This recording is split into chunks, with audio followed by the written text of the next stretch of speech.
நமஸ்காரம். திருப்பாவை 20ஆம் பாசுரம். கண்ணன் திருவடிகளே சரணம். ஆண்டாள் திருவடிகளே சரணம்.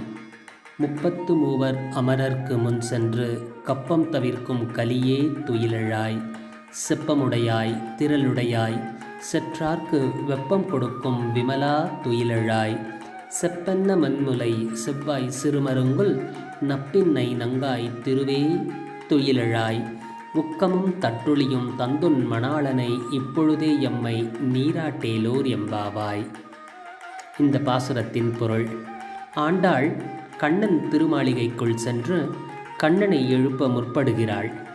அவ்வாறு முற்படும் பொழுது அவள் முதலில் நந்தகோபன், யசோதை, பலதேவனை அழைத்து பார்த்தாள். கண்ணனை அழைத்து பார்த்தாள். அவர்கள் எழவில்லை.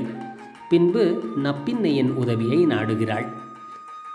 18, 19, 20 ஆகிய 3 பாசுரங்களில் அவள் நப்பின்னையை குறிப்பிட்டு பாடுகிறாள். நப்பின்னையின் உதவியை நாடுகிறாள் கண்ணனை எழுப்புவதற்கு. இந்த 20வது பாசுரத்தில் அவள் நப்பின்னையிடம் சொல்கிறாள். முதலில் அவள் கூறுகிறாள்: 33 அமரர்க்கு முன் சென்று கப்பம் தவிர்க்கும் கலியே துயிலழாய். எத்தனையோ தேவர்கள், 33 கோடி தேவர்கள் இருந்தாலும் அத்தனை தேவர்களுக்கும் முன்பாக சென்று நம்முடைய குறைகளை தீர்ப்பதற்கு வருவானாம் கண்ணன். அப்படிப்பட்ட கலியுக தெய்வமான கண்ணனே துயிலழாய். செப்பமுடையாய் திரளுடையாய். நீ மிகவும் நேர்மையான தெய்வமாகிறாய். ஆற்றல் மிக்கவனான தெய்வமாக இருக்கிறாய். எழுந்திடு. மேலும் செப்பமுடையாய் திரளுடையாய் செற்றார்க்கு வெப்பம் கொடுக்கும் விமலா. செற்றார் என்றால் பகைவர். பகைவர்களுக்கு நீ வெப்பம், அதாவது தீயினை போன்றவை. தீ எப்படி ஒருத்தருக்கு தீமையை கொடுக்குமோ அதைப்போல் உன் பகைவர்களுக்கு நீ வெப்பம் கொடுக்கும் விமலா துயிலழாய் என்று கண்ணனை எழுப்புகிறாள். பின்பு நப்பின்னையிடம் திரும்புகிறாள். செப்பென்ன மென்முலை செவ்வாய் சிறுமருங்குள் நப்பின்னை நங்காய். நப்பின்னையின் அழகை வர்ணிக்கிறாள்.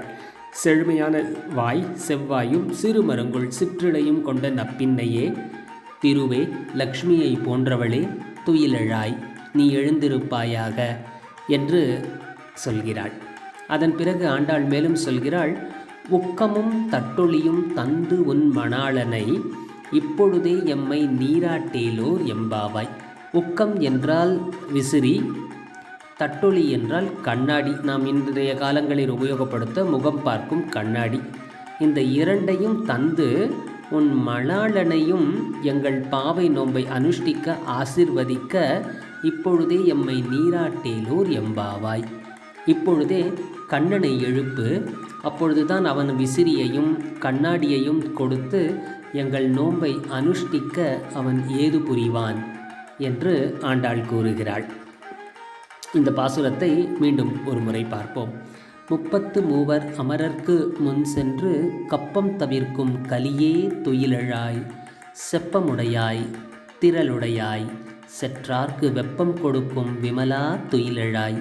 செப்பென்ன மென்முலை செவ்வாய் சிறுமருங்குள் நப்பின்னை நங்காய் திருவே துயிலழாய். உக்கமும் தட்டொளியும் தந்துன் மணாளனை இப்பொழுதே எம்மை நீராட்டேலோர் எம்பாவாய். ஆண்டாள் இந்த பாசுரங்களை பாடி கண்ணனை அடைந்ததைப் போல் நாமும் இந்த பாசுரங்களை தினமும் படித்து கண்ணன் திருவடிகளை சரணடைவோம். கண்ணன் திருவடிகளே சரணம். ஆண்டாள் திருவடிகளே சரணம். ஜெய் ஸ்ரீ கிருஷ்ணா.